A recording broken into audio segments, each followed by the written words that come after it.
Hey, what is up, mortals? It is Sunset here with a new video for you. Welcome to part 1, part 2 of What If Deku Was a Windmaster?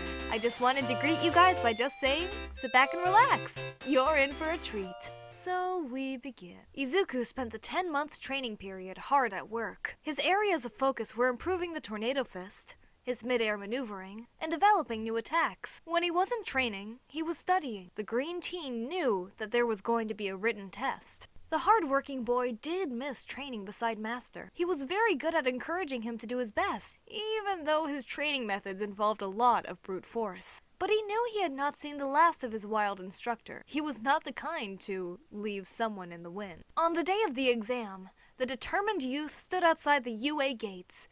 He was almost jumping up and down with excitement. I can't believe I'm here! This is the place that trained All Might! This is so exciting! Calm down, nerd! We still have to take the test. Izuku looked to his right and saw that Bakugo was standing there. Kacchan, when did you get here? A few minutes ago. You were so busy nerding out that you didn't see me arrive. Sorry about that. It's just amazing. I know. I heard you going on about it when I got here. Well, let's get going. The exam will start shortly. The two boys walked into the campus together. The wind user was so excited that he was lost in his own thoughts. Because of this, he was not watching where he was going. As a result, the teen bumped into another student. This snapped Izuku back to reality.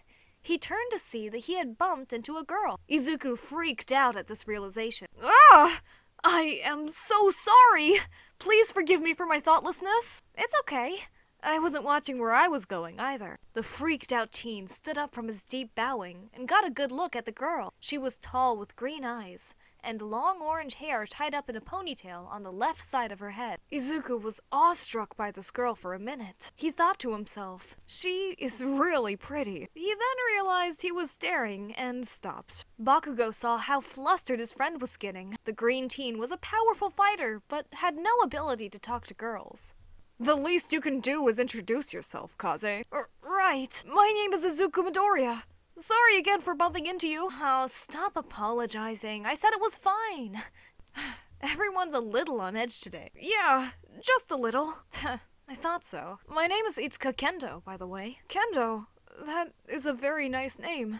The long-haired girl smiled at the greenette. Thank you very much. Good luck to both of you on the test. Kendo turned and walked into the building. Izuku watched as she walked away, a wistful look on his face. Bakugo broke his friends out of whatever fantasy he was having by grabbing his ear. Ow, ow, ow! That hurts, Kacchan! I know! Why do you think I'm pulling it? Let's go. We have a test to pass. Bakugo then dragged Izuku into the building, his ear still in hand. Inside, the teens found a large lecture hall with stadium seating. The explosive teen and the breeze user sat down next to each other. A spotlight illuminated the stage at the front of the room. This revealed the voice hero Present Mic. Izuku started a fanboy gush over the fact that all of UA's teachers were pro-heroes. Good afternoon, ladies and gentlemen! You are here to take a rad entrance exam! Today, you will be engaging in combat with 3 types of combat robots. Each one has a point value based on its level of difficulty. They rank from 1 to 3. Your job is to find and use your powers to destroy as many as you can before time runs out. Those total points will equal your score. A blue-haired boy stood up at this point. Sir, a question. Hit me! You said there are 3 villains. The handout shows 4 types of villains. As top students, this is not a mistake we can expect from the #1 hero course in Japan. The stiff boy then turned and glared at Izuku. And you with the unkempt hair. You have been muttering this whole time. You are distracting everyone else. So stop it! Thank you, my man, for your insight. It is true that we listed a 4th type of villain. It is worth 0 points. You could try and fight it, but there really is no point. It's more of an obstacle we put in your way. Your best bet is to avoid the 0-pointer and take out the villains topping the charts. With that, the students all filed out and headed to their assigned testing sites. Izuku and Bakugo were both assigned to separate sites, even though their examining numbers were right next to each other. They figured this was to keep people from getting help from their friends and classmates. The two wished each other the best and went their separate ways. The green teen found himself standing before a massive gate. Behind the gate was a large cityscape. Izuku wondered how a school could afford to build something like this. There was a large group of examinees around the gate. Izuku saw that many of them had special costumes and gear. He figured they were to help them use their powers. There was a blonde kid with a giant belt that really stood out. He winked at Izuku when he saw him looking. The youth was a little overwhelmed. He had no special gear. He was wearing a white, sleeveless shirt and blue pants. Izuku reminded himself that he did not need any special gear. He had trained for years under a powerful hero. His training more than made up for any fancy gadget. Just then, the gateway to the battle stage opened, and Present Mike appeared on a walkway above the gate. Go, go, go! There are no start signals in real combat! The crowd of test takers charged forward in a mass, every one of them pushing and shoving to get ahead. Izuku decided on a different tactic. He whipped up the wind around his body and flew through the air over the other test takers' heads. He waved at the group as he jetted past everyone. The airborne teen saw a three-pointer below him. He smiled as he powered up his tornado fist. The air around his arm went from a gentle gust to a gale force in seconds. He flew at high speed towards the droid and landed a punch to its head. Izuku shouted at the top of his lungs, "Tornado fist!" The full force of the twister was unleashed on the robot. The force ripped the metal and gears of the robot apart like they were made of tissue paper. The parts went flying and impaled themselves in the surrounding buildings. Izuku saw this and was shocked. Looks like my attack has gotten more powerful over the last 10 months. And these robots were weaker than I was expecting. I will have to use the weaker form of my attack. I had better not use that move. It would put the other test takers in danger. Izuku flew off in search of other robots. He needed more points to pass the exam. Meanwhile, in a dark control room, a row of observers saw looking at a wall of monitors. The monitors showed all of the battle sites. Each one had a different view and allowed the viewers to see all of the action in real time. All Might sat in a room with a short figure that looked like a cross between a bear, mouse, and a man. The two watched the events with great focus. It looks like we have many promising candidates this year. True, Principal. All Might focused on the screen that displayed Izuku. But the test has just begun. It seems you have your eye on someone already. I met that young man previously. He stopped a villain on his own. I can see how he could do that. He is doing very well. He saw that his attack was too powerful and adjusted his output so as to not put others in danger. Very smart. I agree, though I have seen that fighting style somewhere before. Just then, a loud voice spoke from behind the two men. Aye, the boy will be my former student, don't you know? A shiver went down All Might's spine. He knew that voice. Jin! Both men turned to see that it was the Wind User. The #1 hero had worked beside the man before, and was put off by his naturally cheery demeanor. All Might had always smiled to put people at ease. Jin seems to just be happy. It was a little off-putting. Jin? What are you doing here? A friend asked if he could observe the exams. I felt it was the least I could do for a former student. Yeah, had to see how the wee one got on. I not to be a slacker of a master, don't you know? After that exclamation, the redhead sat down next to the two men. All three watched the feeds with growing interest. All Might wondered if he could find a worthy successor among these students. It was looking possible. He would keep watching to see how events unfolded. Meanwhile, another man watched from the shadows. He also was curious about the events of this test. He wondered if there would be someone that was a match for his student. No one knew he was there. The only thing that showed was a glowing purple eye. This video is sponsored by Skillshare. With the services Skillshare provides, you can get access to many in-depth tutorial videos on basically anything you want to learn. Each class that they have is bound to help you with your creative endeavors. Do you want to learn how to make videos like this one? Do you want to learn how to write scripts or edit audio? Skillshare has you covered. And with our link, you can have a 14-day free trial. So what are you waiting for? Click the link now and get 14 days worth of classes free. Link in description below. Back on the field, Izuku flew around destroying robots left and right. The one-pointers he encountered, he would finish off by crushing their heads. The bigger enemies forced him to use his wind attacks. He would attack the enemy with an open palmed strike, and then send out a burst of air at the target after his hand impacted it. He called this move Gale Palm. This would destroy the robot without sending shrapnel flying around. It was weaker than his tornado fist, but it did the job. The wind user focused mainly on finding robots. His ability to fly made it easy to move through the city. However, he did come to the aid of a few other students. Once he destroyed a three-pointer that was overpowering the blonde kid with the belt he saw at the start of the test. Izuku smiled and flew off after saving the strange young man. As the test neared its end, Izuku found himself with 55 points. He figured that would allow him to pass. He landed on the main street with a huge smile decorating his face. His celebration was short-lived, however. He saw a large shadow emerge from the ground. The sound of grinding metal and gears filled the air. The green teen thought to himself, "So this is the zero-pointer. It's bigger than I thought."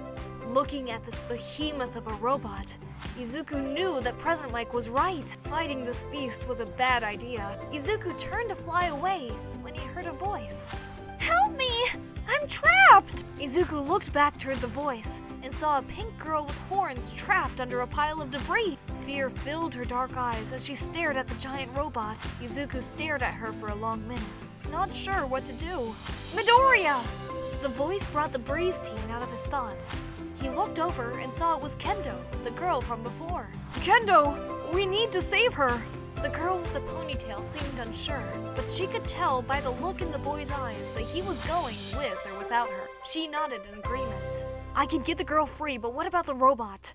It could crush or trap her under more debris before I get her clear." A determined look crossed Izuku's face. "I wasn't planning on using this move yet, but it looks like I have no choice." "What are you talking about?" Izuku realized he was thinking out loud. "Sorry, I can take care of the robot. Just be prepared. This move can be a little wild. I'll try and keep the destruction to a minimum, but there could be some shrapnel." "Okay, I'll work fast. Let me get the girl clear before you do anything." "I can probably only hold it back for a few minutes. Will that be enough time?" "That'll be enough. Let's go!" The two eager teens separated and went to work. Izuku flew up to confront the robot. He impacted the giant's chest. The metal gave under the force. Izuku then placed his back to the giant and pushed with all his might and wind power. This managed to stop the robot's advance, but he knew it would not last for long. Meanwhile, Kendo ran to the freaked-out girl. The girl was frozen in fear. Kendo did not know what was going through her head. She was trapped under a large piece of rubble. The determined girl knew she had to act. Kendo calmed herself. She held out her hand before her, and an object appeared in it. It looked like a sword, but it was made out of light. It casted an orangey-yellow glow over Kendo and the pink girl. She looked over at the sword and was transfixed. She stopped panicking, and her breathing slowed. Kendo thought this was a good sign. The sword wielder decided to take this opportunity. She wedged her blade between the ground and the slab. Kendo then heaved with all her might. She managed to create enough space for the girl to slip free. When the girl tried to stand, she nearly fell over. From the look of it, Kendo figured her ankle was sprained, maybe even broken. Kendo depowered her sword and it vanished. She then picked up the girl in her arms and ran for it. Izuku saw Kendo making a run for it. That was good, because the teen could not hold the mech back anymore. He stopped pushing and flew back a few feet. However, he knew that the girls would not be clear before the robot got to them. He knew he had to use it. The air manipulator whipped the wind around him into a cyclone. It formed a funnel around his body. Izuku then flew at the wind pointer's massive head and shouted at the top of his lungs, "Wind tunnel!" As the empowered teen flew forward, the swirling wind ripped through the bot's armored hide and hollowed out its head. This caused the robot to shut down and cease functioning. Izuku was overjoyed. That had been the first time he had pulled off that move. He also had not damaged the area or sent any shrapnel flying, though he thought the move could still be more powerful. As the teen hovered in the air, he saw the girls and made it to the front gate. Kendo was tending to the girl. Izuku was glad to see this. As Izuku flew over to see how the girls were doing, a loud voice blasted through the battle stage. "And that is it! The UA entrance exam has concluded for this year. For those who can, make your way to the exit. For those that can't, don't worry. We got you covered." The green teen landed next to the girls. He bent down on his knees and looked the pink girl over. Despite some serious bruises on her ankle, she looked okay. Izuku was glad about that. "Good job, Kendo." The girl gave a knowing nod. He then looked at the girl they saved. "Are you okay?" The pink girl started to cry out loud. Suddenly, she wrapped her arms around Izuku as she spoke in a frightened tone. Thank you so much! That was super scary! Both Izuku and Kendo were surprised by this action. Izuku was also embarrassed. He did not know how to handle the situation. No girl, except for his mom, had ever hugged him before. Fortunately, the girl got a hold of herself after a minute and realized what she was doing. Her pink cheeks became bright red. She released the flustered youth from her grip. Thank you for saving me. My name is Mina Shido, by the way. As the three talked, an old woman in a doctor's coat came over. I see my services are needed here. Izuku knew who this elderly woman was. She was the youthful hero Recovery Girl. The viridescent youth was overcome with fanboy energy. His eyes just about popped out of his head. Fortunately for Mina, Kendo took care of the situation. Yes, ma'am. I think her ankle might be broken. Recovery Girl looked at the injury. It seems to only be a bad sprain. However, it is really bruised. I can fix that up as good as new. The elderly hero puckered her lips and laid a giant grandma kiss on the pink-skinned girl. The injury healed before everyone's eyes. Mina got to her feet. She put pressure on her ankle and she did not fall down. Thank you so much, ma'am. I'm as good as new. You're welcome. She then handed out hard candies to everyone. You all did marvelously. Just know you are all winners in my book. While the entrance exam had been challenging, what came next was even worse. The waiting. While it was only a week, it felt like a month. One night, as Izuku sat at his desk watching old clips of All Might, his mom burst into his room. Izuku, it's here! You got a letter from UA! The green teen smiled for a moment, but then his face became serious. He had been eagerly waiting for this letter. Now it was here, and its contents would change his life forever. The image of his djinn entered the beleaguered youth's mind. He remembered the day he had met the man, and all of the changes that had brought. This brought his face back to a smile. Izuku realized that his life had already changed in a drastic way. Who knows how his life would have been if he had not met the crazy red-haired wind user? The cheery teen realized this letter would be just another step on his journey to his dream. With that thought, he ripped the letter open. As the two sides of the envelope broke free of each other, a small disc landed on Izuku's desk. Booyah! I am here! As a projection. The greenhead freaked out a little. All Might? What are you doing here?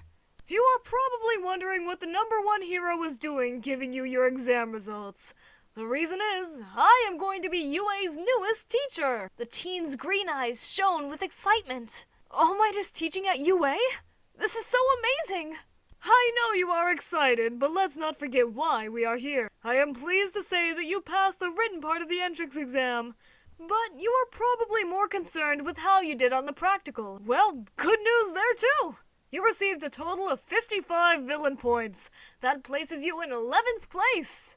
Alright, I made it! Izuku started to jump for joy. However, there was more to the scoring system. UA is a hero course after all. How could a palace that trains heroes not reward individuals for acting as heroes should? That is why we have rescue points. These were given to students who came to the aid of their fellow test takers. Really? That's awesome! The excited teen then got very thoughtful. But it does make sense now that I think of it. I am proud to say that you have done very well on this front too, young man.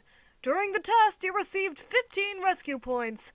But your big score was your actions against the 0-pointer. In that, you managed to garner a whopping 65 points. That gives you the top score of 135 points. Congratulations!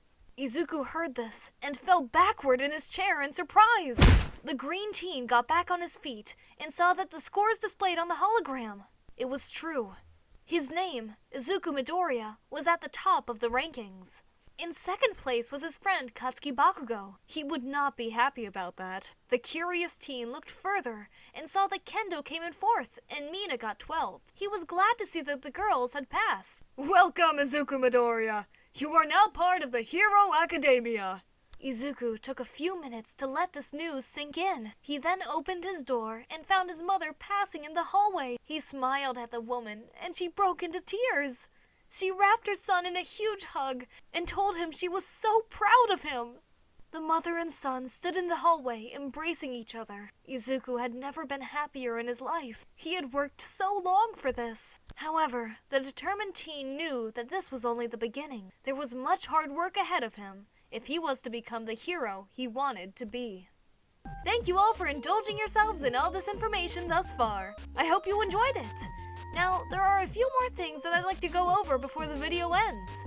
If you're in the mood for some great storytelling, We the Celestials has you covered. Our We the Celestials, My Hero Academia, and Naruto What If channels retell the story of their namesake anime with a twist. Check it out if you're interested. Now, on behalf of We the Celestials, I'd like to thank everyone involved in today's excellent content production. Their details can be found in the description below. Lastly, if you're interested in what we do here at We the Celestials, I'd like to extend an invitation to join the team. The only caveat is that we only accept members from 16 years old to join our crew. You can sign up for whichever category fulfills your interest by joining the recruitment Discord using the link in the description below. We're always looking for members to join us. Well, that's it from us for today's video. So thank you all for watching, and have a great day!